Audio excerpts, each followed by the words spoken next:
नाप और तोल में कमी करने वालों के लिए खराबी है। जो लोगों से नाप कर लें तो पूरा लें, और जब उनको नाप कर या तोल कर दें तो कम दें। क्या ये लोग ये नहीं ख्याल करते कि उठाए भी जाएंगे? यानी एक बड़े सख्त दिन में, जिस दिन तमाम लोग रब्बुल आलमीन के सामने खड़े होंगे।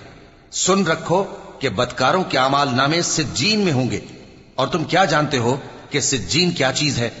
एक दफ्तर है लिखा हुआ। उस दिन झुटलाने वालों के लिए खराबी है, यानी जो इंसाफ के दिन को झुटलाती हैं। और उसको झुटलाता वही है जो हद से निकल जाने वाला गुनाहगार है। जब उसको हमारी आयतें सुनाई जाती हैं तो कहता है ये तो पहले लोगों के अफसाने हैं। हरगिज नहीं, बात यह है कि ये जो आमाले बद करते हैं उनका इनके दिलों पर जंग बैठ गया है। बेशक ये लोग उस रोज अपने परवरदिगार के दीदार से ओट में होंगे, फिर ये लोग यकीनन दोज़ख में जा दाखिल होंगे। फिर इनसे कहा जाएगा कि ये वही चीज है जिसको तुम झुटलाते थे।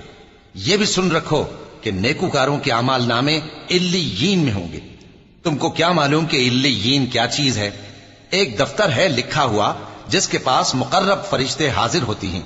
बेशक नेक लोग नेमतों में होंगे, तख्तों पर बैठे हुए नजारे करेंगे। तुम उनके चेहरों ही से नेमत की ताजगी मालूम कर लोगे। उनको शराब खालिस सर बमुहर पिलाई जाएगी, जिसकी मुहर मुश्क की होगी। तो नेमतों के लिए रीस करने वालों को चाहिए कि इसी की रीस करें, और उसमें आबे तस्नीम की आमेजिश होगी।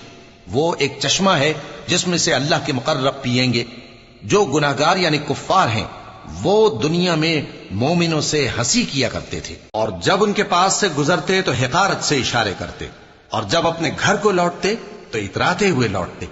और जब उनको यानी मोमिनों को देखते तो कहते कि ये तो गुमराह हैं, हालांकि वो यानी काफिर उन पर निगरां बनाकर नहीं भेजे गए थे। तो आज मोमिन काफिरों से हंसी करेंगे कि मसनदों पर बैठे हुए उनका हाल देख रहे होंगे। आज काफिरों को उनके कामों का पूरा पूरा बदला मिल गया ना।